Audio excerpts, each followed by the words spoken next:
Follow News 1226 on Facebook for the latest up-to-date coverage near you.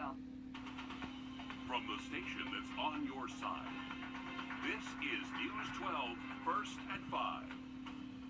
First at 5, we are learning the mom of 4 who was killed in a quadruple shooting last week was also a mother-to-be. The Richmond County coroner tells us Tashay Moulton's autopsy showed she died of a gunshot wound to the chest and that she was in the early stages of pregnancy.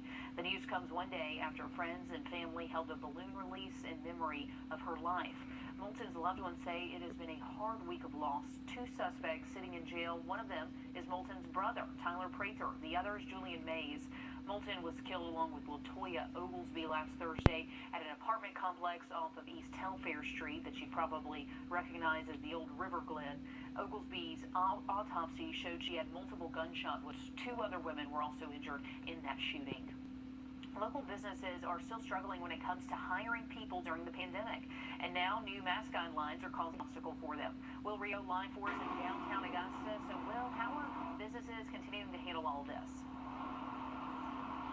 Yeah, and as the vaccines come out, those masks will begin to come off as well. And you can see right behind me these signs littering in the windows of many of the businesses here on Broad Street. And that's really been the case most of the time, saying that these masks are required and that they are not liable if you get COVID when you come into their restaurant. And that's really been the theme and a decision that these restaurants have to make moving forward as these customers come through the door. And New Mood Cafe downtown is just one business with signs hanging in the windows despite CDC guidance. They're still asking people to mask up, vaccinated or not. If it's their choice, they also have signs telling people they aren't liable if customers catch COVID in their business.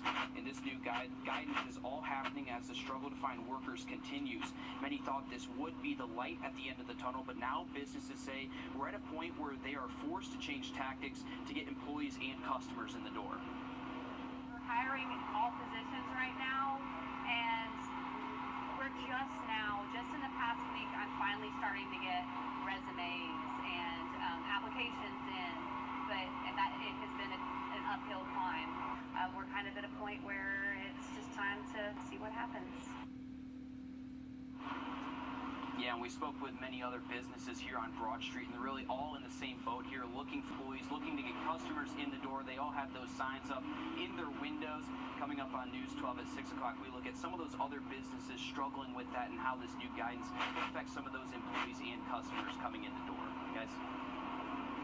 What's the ride for these businesses? One new change after the other will for you.